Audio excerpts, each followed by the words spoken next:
తెలుగు ప్రజలు ఎంతో ఇష్టంగా జరుపుకునే సంక్రాంతి వచ్చేసింది. ఎటు చూసినా రంగురంగుల ముగ్గులు, కొత్త బట్టల వాసనలు, పిండి వంటల గుమగుమలు, పిల్లల కేరింతలు, కోడి పందాలు, మైకుల్లో భక్తి, సినిమా పాటలు, అబ్బో ఎటు చూసినా సందడే సందడి. మనం ఇంత ఘనంగా చేసుకుంటున్నాం కదా, ఇది మనకే సొంతం అనుకుంటే ముగ్గులో కాలేసినట్లే. ఎందుకంటే యావత్ దేశవ్యాప్తంగా సంక్రాంతిని చేసుకుంటారు. అయితే పేర్లు మారతాయంతే తప్ప దాని వెనుక ఉన్న అర్థం పరమార్థం ఒకటే. అసలు సంక్రాంతి అంటే ఏంటి?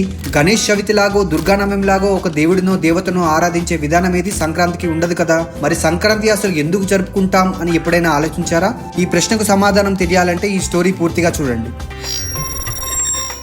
పొంగల్, మకర సంక్రాంతి, బీహు, లోరీ ఇలా సంక్రాంతికి దేశవ్యాప్తంగా వేర్వేరు పేర్లున్నాయి. భారతీయులు సంక్రాంతిని చేసుకోవడాన్ని ఎప్పుడు ప్రారంభించారో చెప్పడానికి ఎటువంటి తేదీలు లేవు. మిగిలిన అన్ని పండుగల కంటే ఇది పురాతనమైనదని చిత్రకారుల అంచనా. సంక్రాంతి అన్న పదం సంక్రమణం నుంచి వచ్చింది, అంటే కదలిక అని అర్థం. జ్యోతిష్య శాస్త్రం తెలుగు పంచాంగం ప్రకారం సూర్యుడు ధనస్సు రాశి నుంచి మకర రాశిలోకి ప్రయాణించడంతో మకర సంక్రాంతి పండుగ ప్రారంభమవుతుంది. ఈ రోజునే సూర్యుడు దక్షిణాయనం నుంచి ఉత్తరాయణ పుణ్యకాలాన్ని ప్రారంభిస్తాడు. శాస్త్రీయంగా చూస్తే శీతాకాలం చివరికి వచ్చి ఎండాకాలం త్వరలో ఆరంభం కానుందనడానికి సూచన సంక్రాంతి పండుగ అన్నమాట. విచిత్రం ఏంటంటే ఇదంతా మన పూర్వీకులు వందల వేల సంవత్సరాల క్రితమే అర్థం చేసుకుని మనకు మార్గాన్ని ఏర్పరిచారు. సంక్రాంతి సమయంలో ప్రతి ఒక్కరూ తమ సామర్థ్యం మేరకు దాన ధర్మాలు చేయాలని పెద్దలు చెబుతుంటారు. దానివల్ల శుభ ఫలితాలు వస్తాయని నమ్ముతారు. కొత్తగా పెళ్లి చేసుకున్న వారు బొమ్మల నోము, సావిత్రి గౌరీ వ్రతం చేస్తారు. మరికొందరు మకర సంక్రాంతి రోజున తమ పూర్వీకులు ఆత్మశాంతి కోసం తమ సామర్థ్యం మేరకు దాన ధర్మాలు చేస్తారు. మహాభారతంలో సంక్రాంతి పవిత్రతకు సంబంధించి ఓ కథ ఉంది. కురుక్షేత్ర యుద్ధంలో తీవ్రంగా గాయపడిన భీష్మ పితామహులు తనువు చాలించేందుకు సూర్యుడి ఉత్తరాయణం కోసం ఎదురు చూశారట. సంక్రాంతి తర్వాతే మోక్షాన్ని పొందారట. మరో గాథ ప్రకారం శుక్రాసుర అనే రాక్షసుడు ప్రజల్ని వేధిస్తుంటే అమ్మవారు సంక్రాంతి అనే అవతారంలో అతడిని సంహరించారట. పంజాబ్, హర్యానా, హిమాచల్ ప్రదేశ్, జమ్మూ కాశ్మీర్ రాష్ట్రాల్లో లోరీగా జరుపుకుంటారు. మహారాష్ట్ర, గుజరాత్, ఢిల్లీలో పతంగులు ఎగరవేసి పిండి వంటలు చేసుకుంటారు. బీహార్, ఉత్తరప్రదేశ్, బెంగాల్ ప్రాంతాల్లో ప్రజలు సంక్రాంతి సందర్భంగా నదీ స్నానం ఆచరిస్తారు. మకర సంక్రాంతి రోజునే భగీరథుడు ఆకాశగంగమ్మను భూమిపైకి తీసుకొచ్చాడనేది వారి విశ్వాసం. అందుకే ఈ పవిత్రమైన రోజున గంగానదిలో లేదా ప్రవహించే నీటిలో స్నానం చేస్తే పుణ్యఫలాలు దక్కుతాయని వారు చెబుతారు. దక్షిణాదిలో కేరళ, తమిళనాడు రాష్ట్రాల్లో పొంగల్ పేరిట పండుగ జరుపుకుంటారు. అయితే ఎన్ని రాష్ట్రాల్లో ఏ పేరుతో జరిపినా ఆంధ్రప్రదేశ్లో సంక్రాంతి మాత్రం ఖచ్చితంగా ప్రత్యేకమనే చెప్పాలి. రంగురంగుల ముగ్గులు, వాటి మధ్యలో గొబ్బిళ్ళు, కోడి పందాలు, కొత్త అల్లుళ్ళు, పిండి వంటలు, హరిదాసు కీర్తనలు, గాలిపటాలు, బసవన్నల చిందులు, భోగి మంటలతో ఏపీలో పండుగ చాలా ప్రత్యేకంగా జరుగుతుంది. ప్రతి ఇల్లు పండుగ శోభతో వెలిగిపోతుంది. కృష్ణా, గుంటూరు, తూర్పు, పశ్చిమ గోదావరి జిల్లాల్లో కోడి పందాలు నిర్వహిస్తే ప్రకాశంతో పాటు మరికొన్ని ప్రాంతాల్లో ఎడ్ల పందాలను నిర్వహిస్తారు. ఈ పందాలు తెలుగు సంప్రదాయాలకు ప్రతీకగా భావిస్తారు. ఇక హైదరాబాద్ సహా తెలంగాణలోని పలు ప్రాంతాల్లో గాలిపటాల పండుగ నిర్వహిస్తారు. తమిళనాడు, చిత్తూరు ప్రాంతాల్లో జల్లికట్టు పోటీలు జరుగుతుంటాయి. సంక్రాంతి అనేది కులమతాలతో సంబంధం లేకుండా అందరూ సెలబ్రేట్ చేసుకోవాల్సిన సామాజిక వేడుక.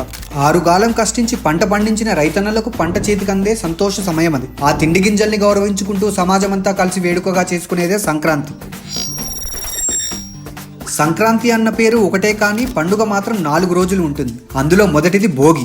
4 రోజుల సంక్రాంతి వేడుక మొదలయ్యేది వీధిలో భోగి మంటల వద్ద చలి కాచుకోవడంతోనే.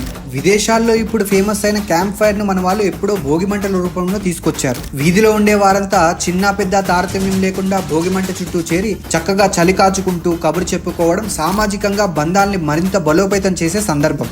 ఈ పండుగకు ప్రతి ఒక్కరూ తమ ఇంటి నుంచి పిడకలో, చెక్కలో లేక ఇంధనమో ఇచ్చి మంట వేసేందుకు సహకరిస్తారు. కొత్త బట్టలు వేసుకొని భోగి మంట చుట్టూ ప్రదక్షిణ చేసి ఆ బొట్టును పెట్టుకోవడం ఆనవాయితీ. పిల్లలకు భోగి పళ్ళు వేయడము ఓ రివాజు. పురాణాల ప్రకారం భోగి పండుగ రోజునే బద్రికావనంలో శ్రీహరిని పసిబాలుడుగా మార్చి దేవతలందరూ రేగిపళ్లతో అభిషేకం చేశారు. అవే కాలక్రమేణా రూపాంతరం చెంది భోగి పళ్ళుగా మారి భోగి పండుగ రోజున చిన్నారులకు పోయడం ఆచారంగా మారింది. దీని వలన పిల్లలు ఆరోగ్యంగా ఉంటారని నమ్మిక. ఇక రెండో రోజు సంక్రాంతి. ఇదే పెద్ద పండుగ రోజు. ఇళ్లన్నీ మంచి హడావిడిగా సందడిగా కనిపించే వేడుక ఇది. ధాన్యం ఆడించాక ఇంటికి చేరిన కొత్త బియ్యానికి బెల్లం జోడించి పరమాన్నం, అప్పాలు, అరిసెలు, చెక్కిలాలు చేస్తారు. వీటితో జీర్ణ సమస్యలు తలెత్తవు. తమిళనాడులో కొత్త బియ్యంతో పొంగలి చేసి నైవేద్యం పెడతారు. అందుకే పొంగల్ అన్న పేరు వచ్చింది. పంటని చేతికందించి దీవించిన భగవంతుడికి కృతజ్ఞతగా ఈ పిండి వంటలన్నీ నైవేద్యంగా సమర్పించి అనంతరం ఆయన ఇచ్చిన ప్రసాదంగా భావించి భుజిస్తారు. సంక్రాంతి రోజు పిండి వంటలన్నింటిలో నువ్వులు ఎక్కువగా వినియోగిస్తారు. నువ్వుల వాడకం వెనుక ఎన్నో ఆరోగ్య రహస్యాలున్నాయి. వాటిలో ఉండే అధిక పోషకాల వల్ల ఒంటిలో వేడిని రగిలిస్తుంది. చలికాలంలో ఆ వేడి శరీరానికి మంచిది. మారుతున్న వాతావరణానికి శరీరాన్ని అలవాటు చేసినట్టు అవుతుంది. ఇక సృజనాత్మకతను వెలికి తీసే ముగ్గులు, బొమ్మల కొలువులు, గాలిపటాలు, గొబ్బిళ్ళు ఇలా సంక్రాంతి రోజున పాటించే ప్రతి పద్ధతి అద్భుతంగా అనిపిస్తుంది. ఆ రోజు మరో కీలక ఘట్టం పెద్దలకు తర్పణం విడవటం. ఇది తరతరాల ఆచారం. మోక్షాన్ని ప్రసాదించే ఉత్తరాయణ పుణ్యకాలంలో పితృదేవతలకు సద్గతులు కలగాలని కోరుకుంటూ తర్పణాలను విడుస్తారు. మకర సంక్రాంతి పండుగ ముగిసిన మరుసటి రోజున కనుమ పండుగ. ఈ రోజున తమ పశువులను అందంగా అలంకరించి వాటికి ఇష్టమైన దానా పెడతారు. 4వ రోజైన ముక్కనుమ నాడు మాంసాహారం తీసుకుంటారు. ఇలా 4-5 రోజుల పాటు పండుగ సంబరమంతా పల్లెటూళ్ళలోనే కనిపిస్తుంది. ఈ సంబరాలను కన్నులారా చూసి తనివి తీరా ఆస్వాదించేందుకు సొంతూరుకు బయలుదేరుతారు. సంవత్సరానికి సరిపడేంత సంతోషాన్ని ఈ వేడుకలో పోగు చేసుకుంటారు. నేను, నాది అనడం కంటే మనం, మనది అనడంలో విశ్వ సౌభ్రాతృత్వం ఉంది. భారతదేశం వేలాది సంవత్సరాలుగా ఇదే ధర్మాన్ని ప్రపంచానికి బోధిస్తోంది.